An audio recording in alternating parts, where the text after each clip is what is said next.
acteurs qui ont été sélectionnés pour jouer dans cette série-là sont des gens d'origine originaires de la Nouvelle-Orléans.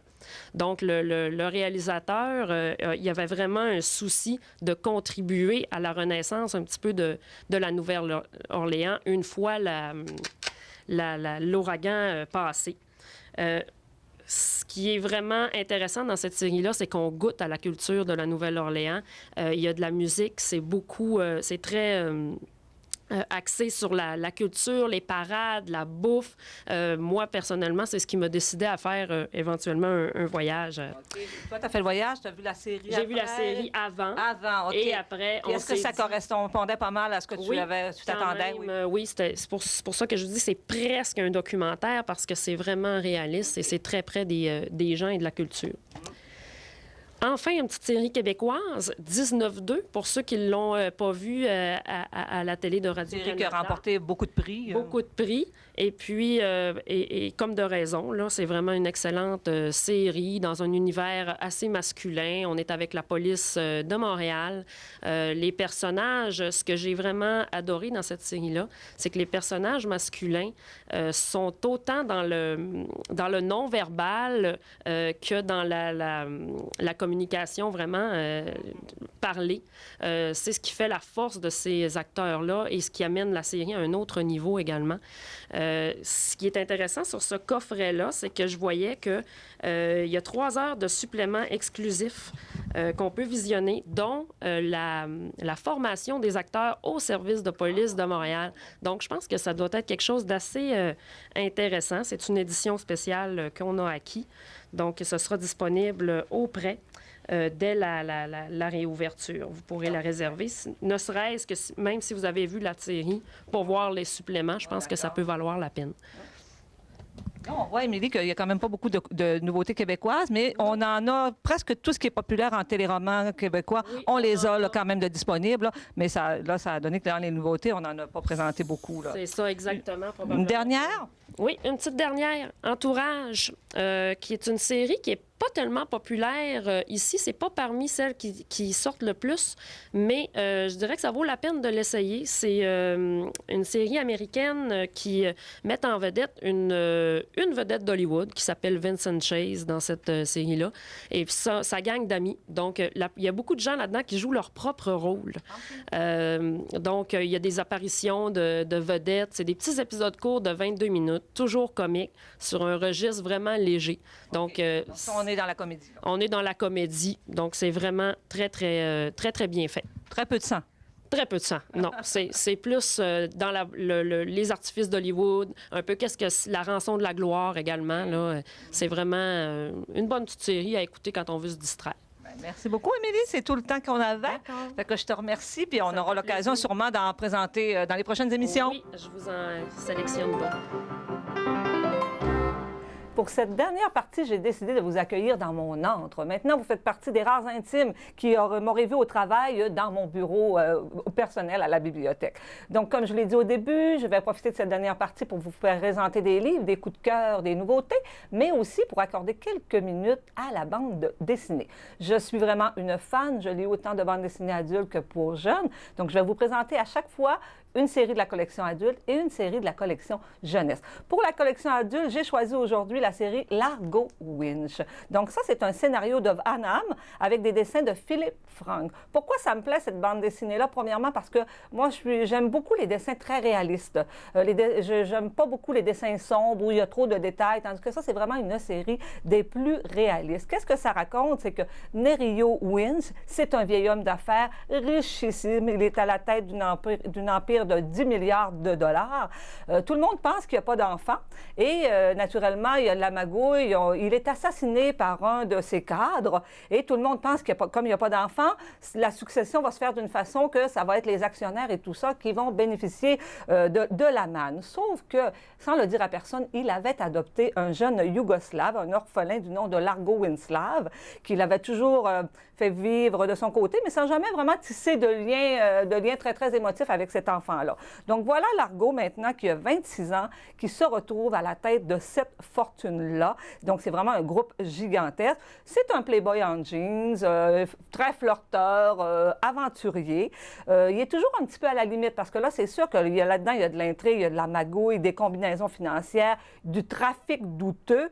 Et lui, il essaie de garder quand même les mains propres, mais en rendant coup sur coup et quelquefois à la limite de la légalité. Donc, il est, avec ses aventures palpitantes, il est avec ses amis, Simon Ovranos, qui est un ex-voleur qu'il a rencontré en prison, et Freddy Kaplan, qui est un aviateur, vraiment avec qui il fait beaucoup d'aventures, d'origine israélienne.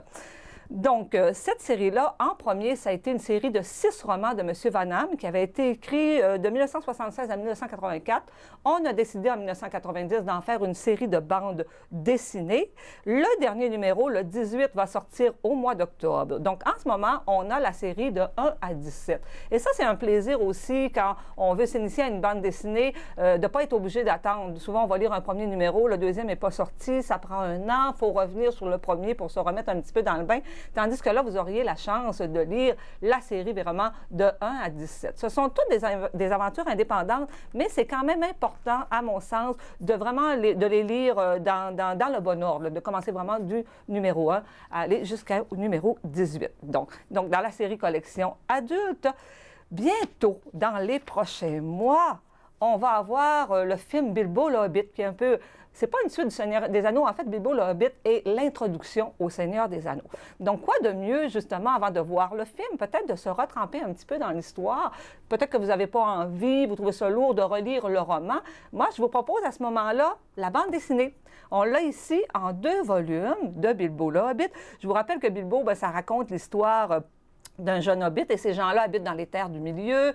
Ce sont un peuple de pacifistes. Eux autres, ce qu'ils aiment, c'est fumer leur pipe, boire leur thé et surtout ne pas vivre d'aventure. Un beau jour, Bilbo va à ses occupations préférées, ne rien faire, déguster sa pipe, et Gandalf, le magicien, se présentera à lui et il va l'inviter, il va même le convaincre à vivre l'aventure avec lui, qui est d'aller voler l'or d'un dragon. Et là, c'est vraiment, ça va perturber toute sa vie à ce moment-là. Donc ça, c'est une édition qui a été faite en 2001, justement pour la sortie du Seigneur des Anneaux. C'est par les éditions du Vent d'Ouest. Et moi, je vous le conseille, c'est vraiment bien fait. Les dessins sont faits à l'aquarelle. C'est très lumineux. Naturellement, il y a beaucoup de texte, donc ça se lit quand même. Je ne vous dirais pas pour les tout jeunes, peut-être à partir de 9 ans et aussi pour les adultes. Et ce que ça permet, les images, justement, ça permet qu'on peut faire passer beaucoup de messages par les images, fait que ça enlève souvent de longues descriptions là, de paysages et autre chose. Donc ça, c'était pour la série des jeunes. Et je vous présente une deuxième série jeunesse qui est Adam. Adam, là, à date, on a 6 albums. Qu'est-ce que c'est? C'est quelque chose de très contemporain. C'est que cet homme-là a décidé de rester à la maison parce que, bon, c'est sa femme qui avait le plus gros salaire, elle est avocate. Et ce que leur coûtait la nounou et la femme de ménage, en fait, c'était plus élevé que son salaire à lui. Donc, il fait le choix, lui, de dire, c'est moi qui vais élever les enfants, je vais m'occuper de la cuisine, je vais m'occuper de la maison. C'est pas toujours facile. Il n'est pas parfait. C'est un piètre cuisinier, un piètre homme de ménage. Il s'occupe très, très bien des enfants. C'est un excellent père de famille. Et c'est ce qui fait qu'il est attachant, justement. C'est un personnage qui n'est pas parfait. Donc, une série d'albums à découvrir du côté de la jeunesse. Adam, c'est américain. Et on dit que, justement, l'auteur est lui-même un père au foyer. Et donc, il se serait inspiré un petit peu de ce qu'il vit à tous les jours là, pour pouvoir s'alimenter là, pour ses anecdotes et ses histoires. Au niveau des romans.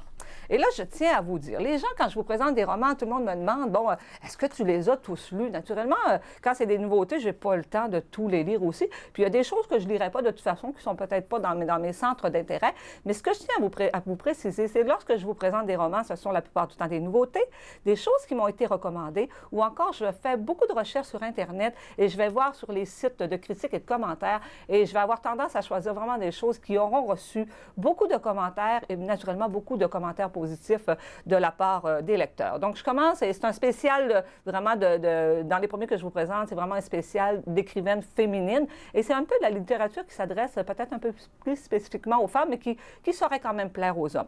Donc, le premier, c'est Elisabeth Adler, l'auteur. Tout a commencé à Monte-Carlo.